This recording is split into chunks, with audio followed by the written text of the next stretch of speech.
हमारे बीच में मौजूद हैं पीबी के अमोल भाई।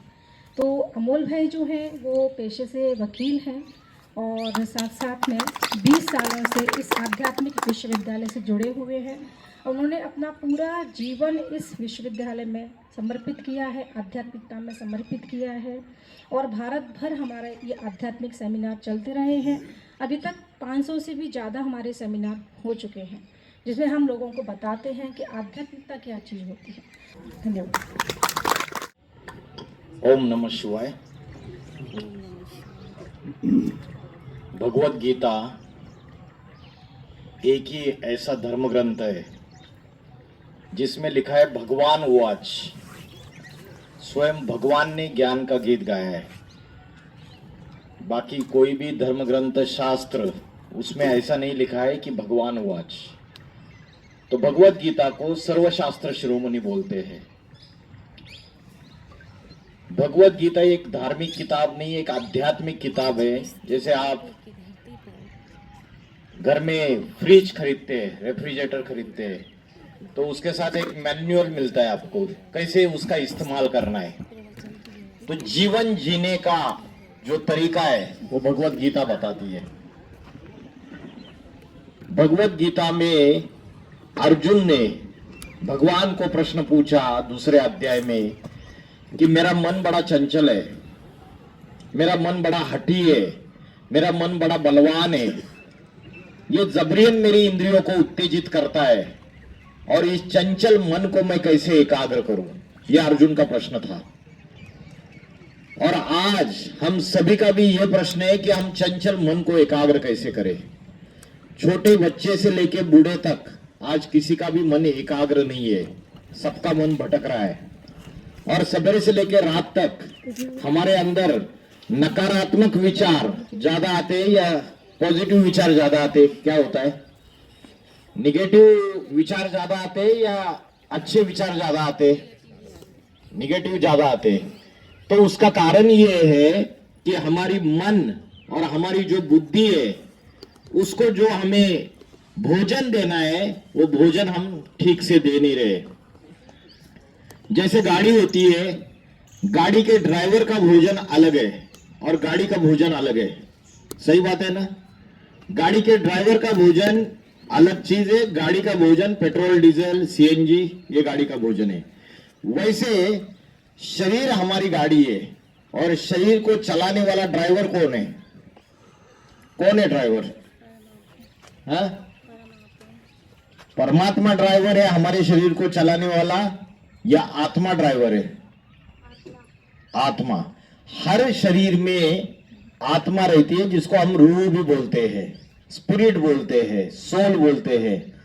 तो आत्मा जो है वो हमारे शरीर को चलाने वाला ड्राइवर है। आत्मा अगर चली जाए, ये शरीर एक इंस्ट्रूमेंट है। जैसे इसमें बिजली है तो ये चल रहा है, बिना बिजली के चलेगा नहीं। मैं आवाज सुन रहा हूं कानों से तो वो आत्मा सुन रही है। आत्मा चली जाती है तो कान सुन सकते हैं क्या? आत्मा चली जाती है, रूह चली जाती है तो आंखें देख नहीं सकती, इंद्रियां हलन चलन नहीं कर सकती। तो सबसे पहले हमें यह समझना है कि हम शरीर नहीं है, हम आत्मा है। लेकिन आज हम क्या समझ बैठे हैं? ये जो हड्डी मांस का जो पुतला है, जो शरीर है हड्डी मांस का पुतला, इसकी 5 ज्ञानेंद्रिया आंख कान नाक जिह्वा त्वचा और 5 कर्मेंद्रिया, ये शरीर को ही सब कुछ समझ बैठे।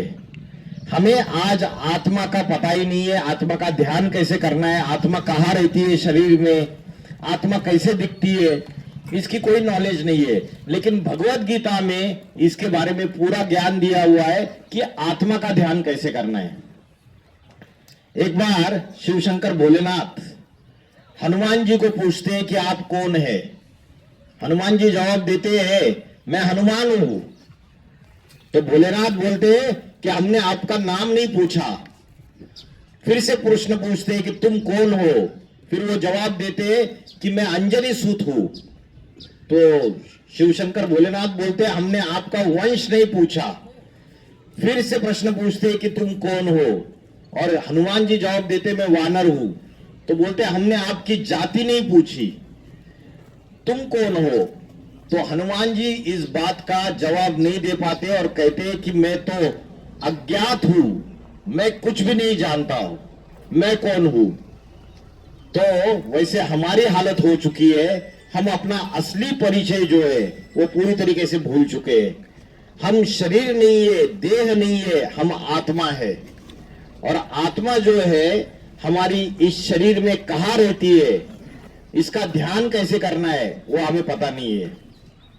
वो कस्तूरी मृग सुना है आपने? कस्तूरी मृग हिरन होता है एक, हिरन के सारी जंगल में भागता रहता है चारों तरफ कि सुगंध कहां से आ रही है, कहां से सुगंध आ रही है, और उसको पता ही नहीं है, सारे जंगल में भाग रहा है। उसके पेट के नाभि में जो कस्तूरी है, वो जो कस्तूरी है वहां से सुगंध आ रही है।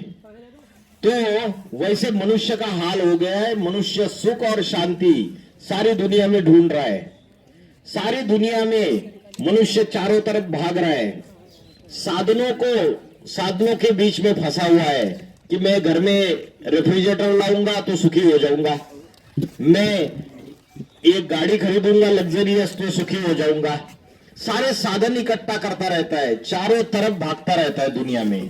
12 ज्योतिर्लिंग, 4 धाम, सारी दुनिया में भागता रहता है। उसके बावजूद सच्ची सुख और शांति मनुष्य को आज मिल रही है क्या? अपने रिश्तेदारों से, मित्र संबंधियों से, सभी से हम सुख शांति ढूंढने की कोशिश करते हैं। क्या 100% सुख शांति मिलती है? आज जो करोड़पति है, अरबपति है, क्या उनके जीवन में 100% सुख शांति है क्या? आज जो अंबानी है, अच्छा जितने भी करोड़पति अरबपति है, क्या उनके जीवन में पूरी 100% सुख शांति है? नहीं है। उसका कारण यह है, आज दुनिया में जो लड़ाई झगड़े कलह क्लेश सारा बढ़ता चला जा रहा है, उसका मूल कारण है हम अपने अस्तित्व को भूल गए कि मैं कौन हूं, मेरा असली परिचय क्या है, मैं भूल चुका हूं।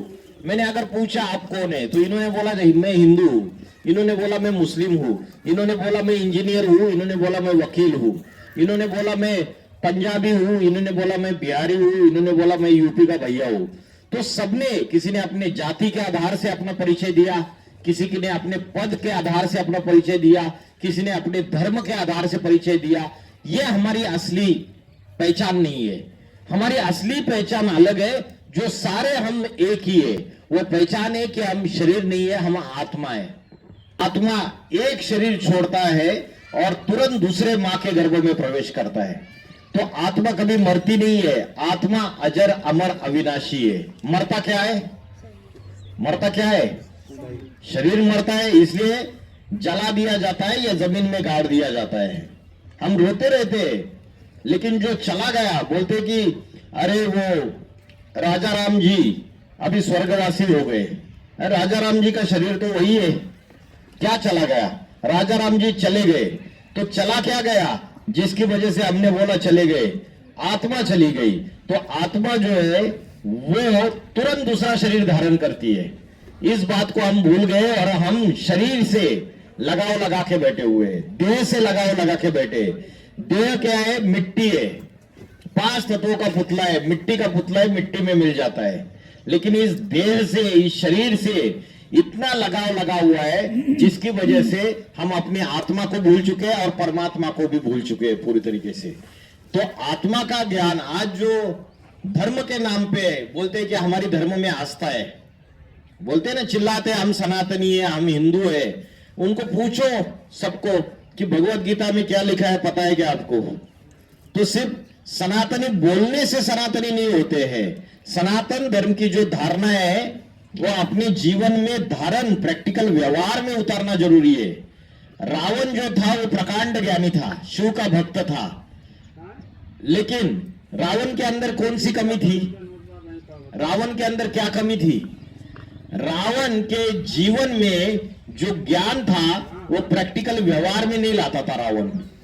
रावण व्यभिचारी था, प्रैक्टिकल जीवन में वो ज्ञान धारण नहीं करता था। वैसे ही आज समाज की हालत हो चुकी है पूरी तरीके से। आज दुनिया में जो कलयुग है, कलयुग का अर्थ किसी को पता है? कलयुग का अर्थ है कलह क्लेश का युग। कलह माना झगड़ा टंटा, कलह क्लेश का युग उसको बोलते कलयुग। आज गांव गांव में झगड़े हैं, समाज में झगड़े हैं, राज्यों में झगड़े। तमिलनाडु और कर्नाटक, ये दो राज्य किस बात पे झगड़े कर रहे हैं पता है आपको? कावेरी नदी है, कावेरी नदी, उसका पानी कौन पिएगा, इस बात पे दो राज्यों का झगड़ा है। बीच में तेलंगाना और हैदराबाद का झगड़ा था, यहां तक कि लाशें बिछा दी, इतनी हिंसा हो गई। तो राज्यों में झगड़ा है, देशों में झगड़ा है। Bharat, Pakistan, Bangladesh, Russia, Ukraine, America, Iran, Israel, Palestine, सारे देशों में झगड़ा है। तो कलयुग का अर्थ है कलह क्लेश का युग, झगड़े डंडे का युग। आज घर घर में भी झगड़ा है। तो आज दुनिया में कलयुग में राम राज्य है या रावण राज्य है? रावण राज्य है। और रावण के 10 मुख दिखाते हैं। तो रावण के जो 10 मुख है वो 5 मुख पुरुष के 5 विषय विकार और दूसरे 5 मुख स्त्री के 5 विषय विकार। 5 विषय विकार कौन से हैं? किसी को पता है? जिसको कहते हैं आत्मा के शत्रु। हमारी आत्मा के शत्रु जो है, भगवत गीता में बोला है कि 3 आत्मा के ऐसे शत्रु है जो नरक का द्वार खोलने वाले। त्रिविधस्य नरकस्य इदम द्वारम नाशनम आत्मना। कौन से शत्रु है आत्मा के? किसी को पता है? अच्छा, 5 विषय विकार कौन से हैं जिससे आत्मा का पतन होता है, जिससे हमारी मन बुद्धि, हमारी आत्मा नीचे गिरती है? वो 5 शत्रु कौन से है, विषय विकार कौन से है? एक है काम, दूसरा है क्रोध, तीसरा है लोभ माना लालच, चौथा है मोह, मोह माना लगाव, अटैचमेंट, और 5वां है अहंकार। ये जो पहले 3 है ना, ये बड़े बदमाश है, काम, क्रोध और लोभ। ये काम का अर्थ क्या है? किसी को पता है काम का अर्थ क्या है? क्या है अर्थ काम का? काम का अर्थ है विषय वासना। और भगवत गीता में बोला है काम महाशत्रु है। आज छोटी छोटी बच्चियों के ऊपर बलात्कार हो रहे हैं, नहीं हो रहे? रोज हम न्यूज़पेपर में देखते, न्यूज चैनल में सुनते। तो ये विषय वासना जो है, मनुष्य इतना राक्षसी प्रवृत्तियों का हो गया। आज राक्षसी प्रवृत्तियां इतना हावी हो गई कि मनुष्य ऐसे राक्षसी कर्म कर रहा है, क्रूर कर्म कर रहा है। तो काम विकार माना विषय वासना, ये काम महाशत्रु है बोला है। लेकिन आज कलयुगी दुनिया में हम मनुष्य क्या समझते हैं? अरे विषय विकार भोगना, काम वासना भोगना, यही परमानंद है। बोलते हैं ये क्या अध्यात्म में रखा हुआ है, ये क्या अच्छी बातों में रखा हुआ है। विषय विकार भोगो, पैसा कमाओ और सुख भोगो, विषय विकार भोगो कलयुग का।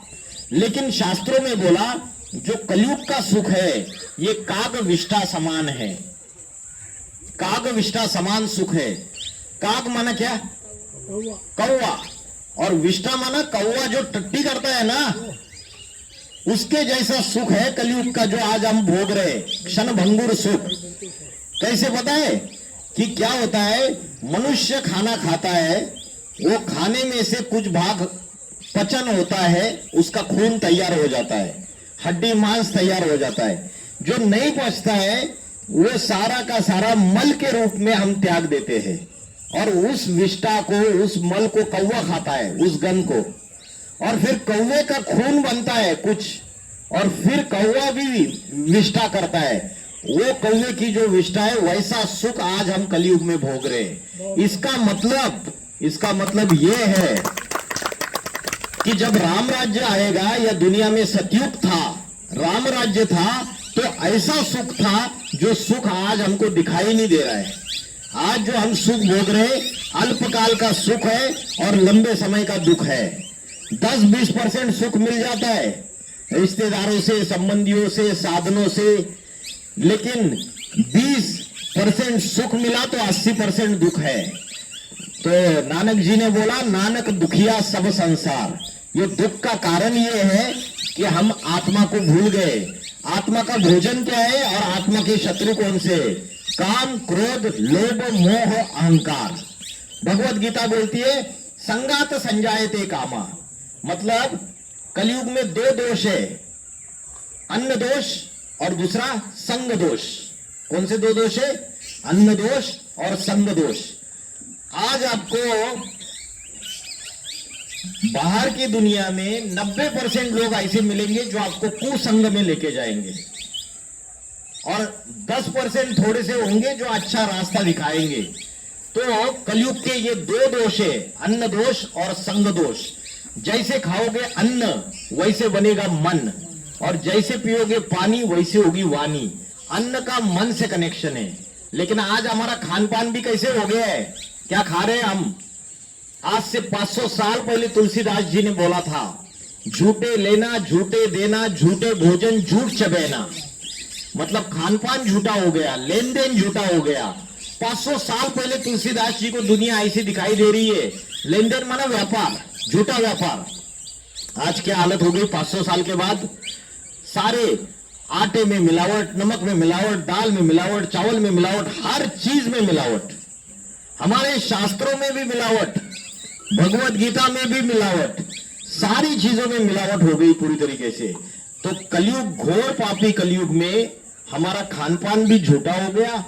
भोजन, अगर मंदिर में जाते हो, अगर हलवा बनाया हुआ है मीठा, तो मंदिर में आप जाते हो तो बोलते हो प्रसाद। वही मीठा हलवा घर में मां बना रही है तो वो प्रसाद नहीं है, वो हलवा है। कारण यह है कि जो भी भोजन परमात्मा की याद में, शांत माहौल में, पवित्र माहौल में बनाया जाता है, वो प्रसाद है। अगर वही भोजन आप घर में बनाए और पवित्र वातावरण में शांत वृत्ति से, घर में मम्मी और पापा का लड़ाई झगड़ा चल रहा है, एक दूसरे को गालियां दे रहे, तो वो भोजन प्रसाद कहलाएगा क्या? नहीं कहलाएगा। बोला है घर की स्त्री अगर लक्ष्मी जैसी है तो घर स्वर्ग बन जाता है, और घर की स्त्री अगर कुलक्षणी है तो घर नरक बन जाता है। तो आज घर गृहस्थ में महाभारी महाभारत युद्ध और रावण राज्य फैलता चला जा रहा है। आज हमारे अंदर भी, हमारे आत्मा के अंदर भी राम और रावण की युद्ध जो है, हमारे आत्मा के अंदर भी राम और रावण की युद्ध चलती चली जा रही है। तो राम माना हमारे अंदर की अच्छाइयाँ, और रावण माना हमारे अंदर की जो नकारात्मकता है, उसे बोलते हैं रावण। तो राम और रावण की अच्छाई और बुराइयों की जो युद्ध चल रही है, उसमें किसकी जीत हो रही है? आज हमारे अंदर रावण बार बार जीत रहा है या राम जीत रहा है? रावण की जीत हो रही है, राम की जीत नहीं हो रही है। तो हम हर साल दशहरा मनाते हैं और रावण को जलाते हैं। क्यों? एक बार जला दिया तो रावण खत्म होना चाहिए, दूसरे साल फिर से और बड़ा हो जाता है, फिर से जलाते हैं। तो रावण माना बुराइयां, नकारात्मकता, हमारे अंदर की गंदगी, आत्मा के अंदर की। तो आत्मा का ध्यान कैसे करना है? आत्मा कहाँ रहती है इस शरीर में, और आत्मा का भोजन क्या है? आत्मा का भोजन क्या है, किसको पता है? शरीर का भोजन हम 3 बार लेते हैं दिन में, बिना भूले। आत्मा का भोजन क्या है? किसी को पता है आत्मा का भोजन क्या है? शांति। जैसे शरीर को शक्ति चाहिए तो आप भोजन लेते हो, अच्छे अच्छे ड्राई फ्रूट खाओगे, काजू बादाम, अच्छा अच्छा भोजन लोगे। तो वैसे शांति चाहिए तो भोजन लोगे क्या? आत्मा को क्या भोजन दोगे? परमात्मा की याद। वाह वाह, बहुत बढ़िया, परमात्मा की याद, जिसको बोलते हैं ध्यान, सिमरन, बहुत अच्छी बात। और दूसरा भोजन है, 2 भोजन है, एक है परमात्मा की याद और दूसरा है ज्ञान। क्योंकि नहीं ज्ञानेन, जब तक ज्ञान नहीं मिलेगा, ज्ञान के सिवाय इस संसार में कोई भी वस्तु पवित्र नहीं है। भगवत गीता में बोला है, बिना ज्ञान के जीवन मुक्ति हो ही नहीं सकती। ज्ञान ये जल है और भगवान की याद ये भोजन है। जल नहीं पियोगे तो भोजन पाचन नहीं होगा। तो जब तक परमात्मा का ज्ञान रोज कानों से सुनेंगे नहीं, जब तक उसकी महिमा नहीं जीवन में आएगी। कानों से क्या सुनते हम? तो मोबाइल अभी आ गए हैं, सभी छोटे बच्चों से लेकर बूढ़े तक सबके हाथ में। तो सवेरे से लेकर रात तक, रात को 12-12 एक शहरों में तो जाएंगे, 2-2, 3-3 बजे बच्चे सो रहे रात के। और रात के 9:30, 10 बजे से लेके 12:30-1 बजे तक का जो समय है, उसको कहते हैं राक्षस काल। क्या बोलते हैं? राक्षस काल। उस समय शैतान और राक्षसी सारी आत्माएं घूमती रहती है। उस समय अगर जगेंगे तो वो सारे राक्षस आए जैसे वो क्या खैनी खाते हैं और गलत गलत चीजों की लत लगाएंगे, तो ये ऐसा खान पान अगर रखेंगे तो शराब पीने के बाद ये पांचों विषय विकार मनुष्य के अंदर हावी हो जाते हैं। काम, क्रोध, लोभ, मोह, अहंकार, शैतान घुस जाता है शराब पीने के बाद। और आज के डॉक्टर बोलते हैं, आज के जो पाश्चिमात्य संस्कृति से प्रभावित हुए, बोलते रोज एक पेग ले सकते हैं करके। तो आज दुनिया में जो आध्यात्मिक ज्ञान है वो भूलकर हम ऐसी लतों में, ऐसी आदतों में फंस रहे, हमारा खान पान भोजन झूठा हो गया। आत्मा के भोजन के लिए 24 घंटे में 1 घंटा भी नहीं देते हम। आत्मा का भोजन है आध्यात्मिक ज्ञान। आज इंटरनेट पे, मोबाइल पे, यूट्यूब में आध्यात्मिक ज्ञान भी है, लेकिन हम वो ज्यादा सुनते हैं या दूसरी चीजें ज्यादा देखते हैं, जिससे मन और बुद्धि में कचरा जमा हो जाए।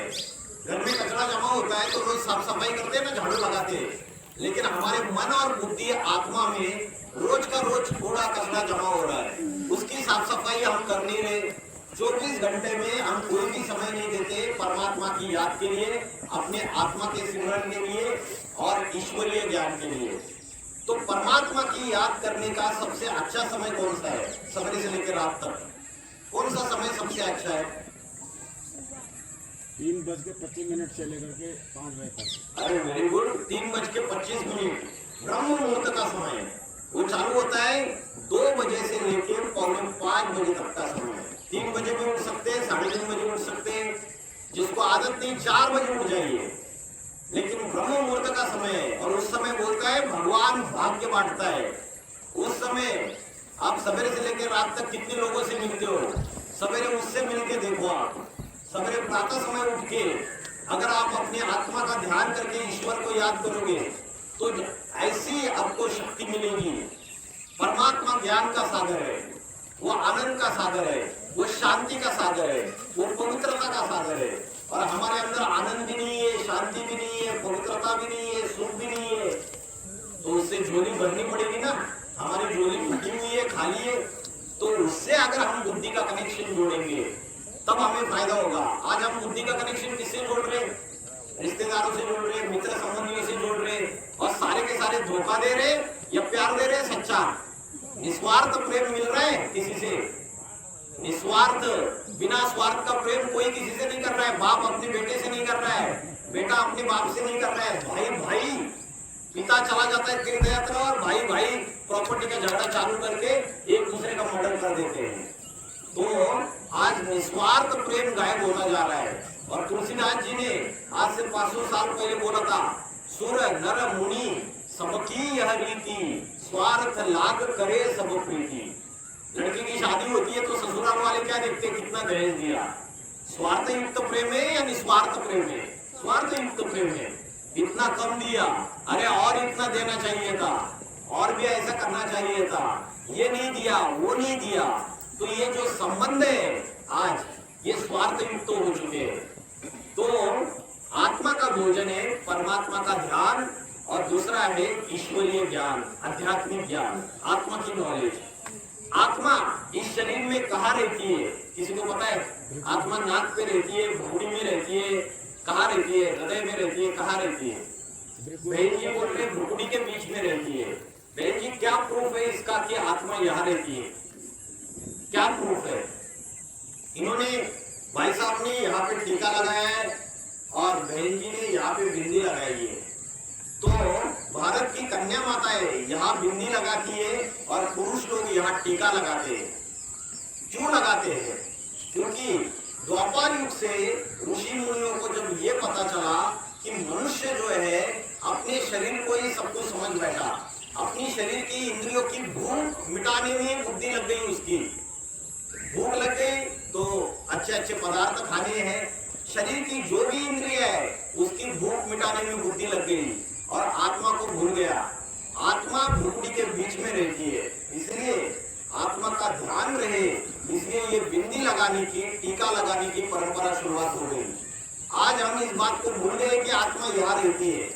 आज हम टीका तो लगाते, बिंदी तो लगाते, लेकिन इस बात का स्मरण नहीं है कि आत्मा यहाँ रहती है। जैसे बिजली, आपने स्विच दबाया और पंखा चालू हो गया, बल्ब चालू हो गया, तो बिजली जो तार में से बह रही है उसको आंखों से देखा है क्या आपने? नहीं देखा है, फिर भी आप मानते हो। वैसे आत्मा जो है आंखों से दिखती नहीं है, लेकिन उसका अनुभव किया जा सकता है। आत्मा का अगर ब्रह्म मुहूर्त के समय जल्दी उठकर आप यहाँ ध्यान लगाओगे, आपने शिव जी को भी देखा रहेगा। शिव जी के जितने भी चित्र हैं वो ध्यान मग्न अवस्था में बैठे हुए, सारे के सारे चित्र देखिए शिव जी के ध्यान मग्न अवस्था में बैठे। और शिव जी को तीसरा नेत्र दिखाया है, तीसरा नेत्र यहाँ पे दिखाया है। ये ज्ञान का तीसरा नेत्र है, ये बुद्धि का तीसरा नेत्र है। बोलते हैं शिव जी का जब तीसरा नेत्र खुल जाएगा तो दुनिया में महाप्रलय आ जाएगा, महाविनाश हो जाएगा। तो अभी ये समय आ चुका है, मनुष्य अपने आत्मा को भूल चुका है, अपने शरीर में बच चुका है पूरी तरीके से। अज्ञान अंधकार की रात्रि फैल चुकी है कलयुग में। हम एक त्योहार मनाते हैं, महाशिवरात्रि मनाते हैं ना, महाशिवरात्रि। राम का जन्मदिन रामनवमी के रूप में मनाते हैं, कृष्ण का जन्मदिन कृष्ण जन्माष्टमी के रूप में मनाते हैं। लेकिन शिव जब इस धरती पे अवतरित होते तो महाशिव रात्रि क्यों बोला? रात्रि शब्द का प्रयोग क्यों किया? शिव जयंती बोल देते थे, रात्रि क्यों बोला? कभी सोचा आपने?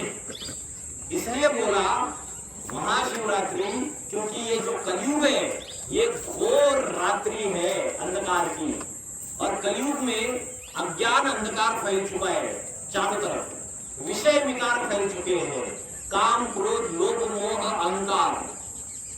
तो इस अज्ञान अंधकार की रात्रि में शिव इस धरती पर अवतरित होते हैं।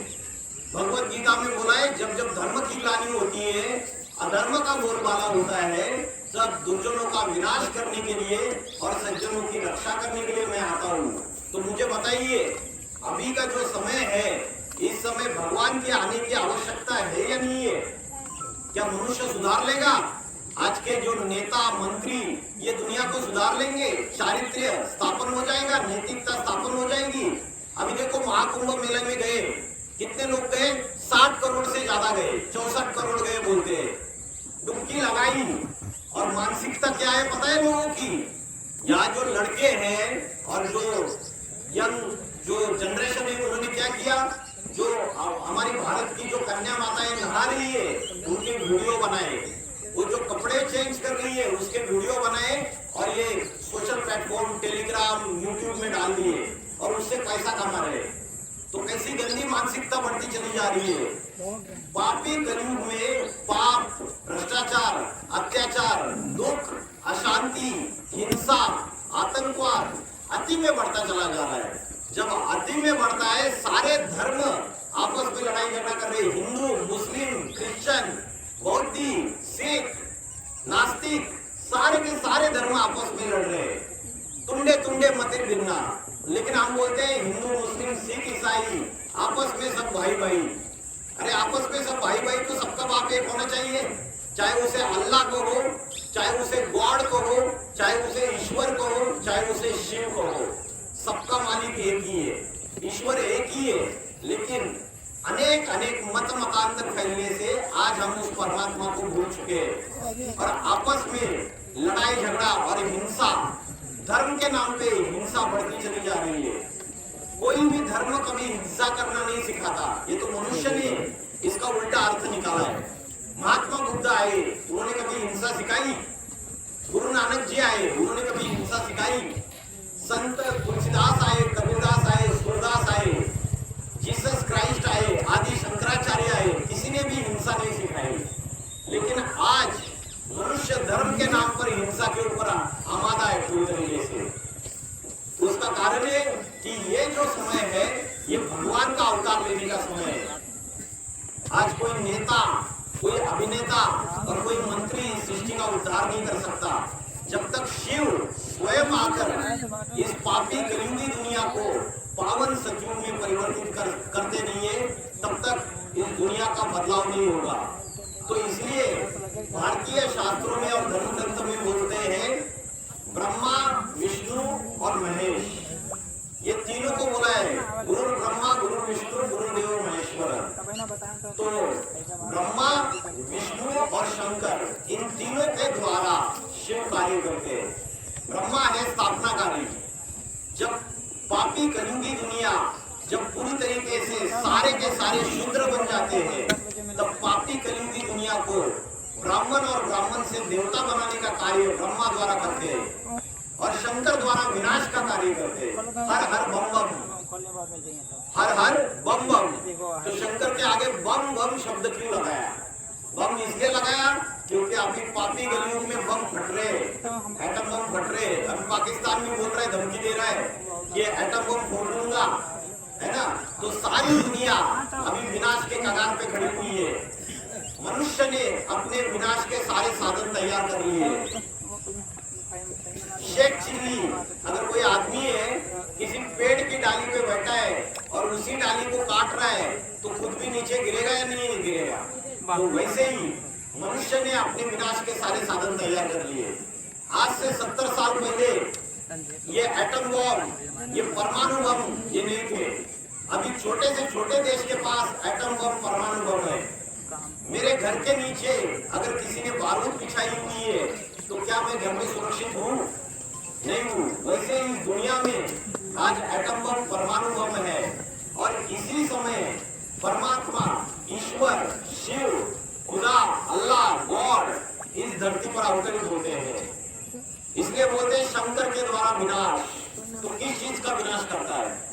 अनेक धर्मों का विनाश करता है, अनेक जातियों का विनाश करता है, अनेक परंपराओं का विनाश करता है, अनेक कुरीतियों का विनाश करता है।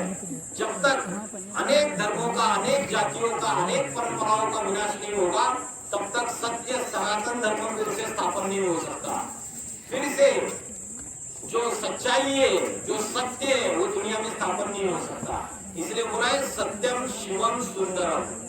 तो वर्तमान समय जो है ये उत्तर प्रदेश की जो धरती है ये ऐसी धरती है यहाँ पे भगवान ने अवतार लेने का कारण है।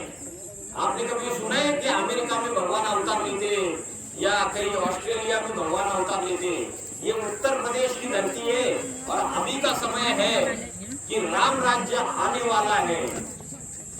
कलयुग का अंत नजदीक है, पापी कलयुग का। और ये मैं नहीं बोल रहा हूँ, ये बड़े बड़े वैज्ञानिक है जो दूसरे देशों में जो भविष्यवेत्ता है वो ये भविष्यवाणी कर रहे हैं कि 21वीं शताब्दी में उत्तर भारत से एक महापुरुष का अवतार होने वाला है।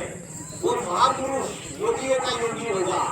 वो ऐसा आत्मा और परमात्मा का ज्ञान देगा, ऐसी आध्यात्मिक क्रांति लाएगा भारत के अंदर और ऐसा आध्यात्मिक संगठन स्थापन करेगा कि अनेक जाति, अनेक धर्म, अनेक परंपराओं का विनाश और एक सत्य सनातन धर्म की स्थापना। वसुधैव कुटुंबकम, एक वसुधा परिवार बनेगा। आज परिवार जो है वो हमारे बिखर रहे हैं या ज्वाइंट फैमिली बन रही है? क्या हो रहा है? परिवार बिखर रहे हैं या ज्वाइंट फैमिली बन रही है? अभी बिखर रहे हैं। सनातन धर्म में ऐसा था पहले कि 70, 80 लोग एक परिवार में रहते थे। एक चूल्हे पे खाना बनता था सबका। परिवार का एक मुखिया होता था और एक मुखिया की बात को कोई काट नहीं सकता था, कोई क्रॉस नहीं कर सकता था। ये सनातन धर्म की धारणा थी। लेकिन आज क्या हो गया? आज 5, 4, 6 लोगों के परिवार हो गए। बेटे ने शादी कर लिया, नया घर बसा लिया अपना। तो ये परिवार इसलिए टूट रहे क्योंकि पवित्रता खंडित हो रही है। आत्मा का ज्ञान नहीं है, परमात्मा का ज्ञान नहीं है। अध्यात्म से मनुष्य दूर जा रहा है और भौतिकवाद में फंस रहा है। अध्यात्मवाद खत्म हो रहा है और भौतिकवाद बढ़ता चला जा रहा है। तो वर्तमान समय जो है वो महाविनाश का समय सामने है। अभी तीसरा विश्व युद्ध होने वाला है। अभी शुरुआत हो चुकी है भारत पाकिस्तान युद्ध की और अभी थोड़े ही समय में तीसरा विश्व युद्ध होने वाला है। और तीसरा विश्व युद्ध कोई तलवारों से नहीं होने वाला है, तलवारों से, गदा, तीर, कमान से युद्ध नहीं होने वाला है। ये एटम बम की लड़ाई है, परमाणु रिमोट कंट्रोल का एक बटन दबा दिया तो 1 सेकंड में ये सारी दुनिया खलास हो सकती है। इतनी एटॉमिक एनर्जी, इतनी परमाणु शक्ति सारे देशों ने इकट्ठा करके रखी हुई है। तो तीसरा विश्व युद्ध और चौथा विश्व युद्ध में 7 दिन में ये सारी दुनिया का विनाश होने वाला है। वही बचेंगे जो आत्मा का ज्ञान लेके परमात्मा की शरण में जाएंगे। इसलिए भगवत गीता में बोला है सर्वधर्मान परित्यज्य मामेकं शरणं व्रज। ये सारे देव के धर्म उनको छोड़ दे और एक मुझ शिव शंकर भोलेनाथ के शरण में आ जा। वो शिव है, कल्याणकारी है, वही सुंदर है, और वो जब इस संसार में अवतरित होता है तो सद्गुरु के रूप में ऐसा ज्ञान देता है, उस ज्ञान की गंगा से हमारी सद्गति होती है। हम क्या समझते हैं कि गंगा के पानी में नहाएंगे तो पाप धुल जाएंगे। अभी करोड़ों लोग नहा रहे, क्या सबके पाप धुल गए? क्या मुक्ति मिल गई सबको? ये पानी की गंगा की बात नहीं है, ये ज्ञान की गंगा है। ये ज्ञान की गंगा जो परमात्मा के बुद्धि से निकलती है, इसको जब तक हम अपने जीवन में, व्यवहार में, प्रैक्टिकल जीवन में हम अपने जीवन में अप्लाई नहीं करेंगे, धारण नहीं करेंगे, तब तक सुधार नहीं हो सकता आत्मा का। तो अभी वर्तमान समय में ईश्वर का कार्य चल रहा है, राजयोग की शिक्षा सिखा रहे। राजयोग की शिक्षा ये शिक्षा है, हम क्या समझ रहे हैं आज? योग मतलब क्या? योगासन और प्राणायाम को योग समझ रहे हैं, जबकि योगासन और प्राणायाम ये सिर्फ शरीर को स्वस्थ रखने के लिए है। आत्मा को शक्तिशाली बनाने के लिए जो राजयोग है, जो भगवान ने अर्जुन को सिखाया, वो राजयोग है चंचल मन को घुटुकी के बीच में आत्मा में स्थिरियम करते हुए परमात्मा से कनेक्शन जोड़ना, ये राजयोग है। इस राजयोग को हम भारतवासी भूल चुके हैं, ब्रह्म मुहूर्त के समय को भूल चुके हैं। ब्रह्म मुहूर्त के समय में फिर से उठना चालू कीजिए। यहाँ घुटुकी के बीच में इसको कहते हैं उत्तमांग। क्या बोलते हैं? उत्तमांग। यहाँ ध्यान लगाइए, जैसे आकाश में सितारा चमकता है वैसा सितारा यहाँ चमक रहा है। ऐसा ध्यान लगाइए आधा घंटा रोज 1 घंटा अच्छा आध्यात्मिक ज्ञान सुनिए, जिससे आत्मा के अंदर, बुद्धि के अंदर अच्छे विचार आएंगे और बुरे और नकारात्मक विचार भाग जाएंगे। तो मनुष्य के अंदर राक्षसी प्रवृत्तियां बढ़ रही है और भगवान आते हैं कि मनुष्य को राक्षसी प्रवृत्तियों को निकालकर देवता जैसा बनाते हैं। इसलिए शास्त्रों में बोला है, मनुष्य से देवता की कर्तन लादेवार। मनुष्य से देवता 1 सेकंड में बन सकता है। और बोला है, ए नर अर्जुन, तो ऐसी करनी कर कि नर से नारायण बन जा। ए नारी द्रौपदी, तो ऐसी करनी कर कि नारी से लक्ष्मी बन जा। तो गृहस्थ धर्म में रहते हुए भी हम आत्मा का ध्यान, अभ्यास, परमात्मा की याद कर्म करते हुए कर सकते हैं। ऐसा नहीं कि भगवे वस्त्र धारण करके हमें सबको ही जंगल में चले जाना है या किसी आश्रम में चले जाना है। शिव शंकर भोलेनाथ जो है वो गृहस्थी थे या सन्यासी थे? गृहस्थी है या सन्यासी है? गृहस्थी है। गृहस्थ में रहते हुए सबसे बड़ा वैरागी है। तो गृहस्थ में रहते हुए वैराग्य धारण किया जा सकता है। तो आज मैंने आपको क्या क्या चीजें बताई शॉर्ट में, मैं आपको याद दिलाता हूँ। सबसे पहला मैंने आपको बोला कि हम शरीर नहीं है, हम आत्मा है। हमारी असली पहचान क्या है? हम एक आत्मा है। आत्मा कहाँ रहती है बताया मैंने? आत्मा कहाँ रहती है? घुटने के बीच में, यहाँ पे रहती है। और आत्मा के शत्रु कौन है? आत्मा के शत्रु क्या बताया मैंने? काम, क्रोध, लोभ, मोह, अहंकार, ये आत्मा के शत्रु है। आत्मा का भोजन क्या बताया मैंने?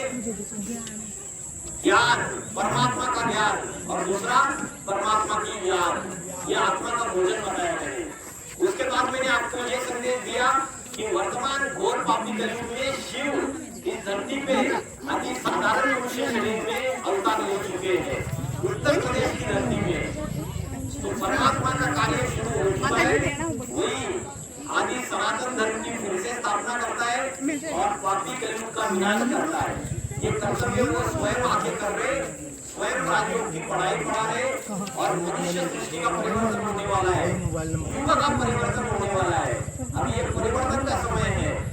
अशांति और दुख इसका विनाश होके राम राज्य आएगा और राम राज्य में सुखी सुख का राज्य होगा।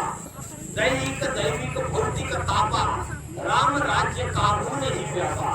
राम राज्य में ये कोरोना की बीमारी नहीं रहेगी, अनेक बीमारियां नहीं रहेगी, चोरी, डकैती, धोखाधड़ी कुछ भी नहीं रहेगा। सुखी सुख का राज्य रहेगा, शांति का राज्य रहेगा। तो नवयुग राम राज्य सतयुग आने वाला है, जिसको मुस्लिम लोग बोलते हैं जन्नत, जिसको क्रिश्चियन लोग बोलते हैं पैराडाइज और जिसको हिंदू लोग बोलते हैं वैकुंठ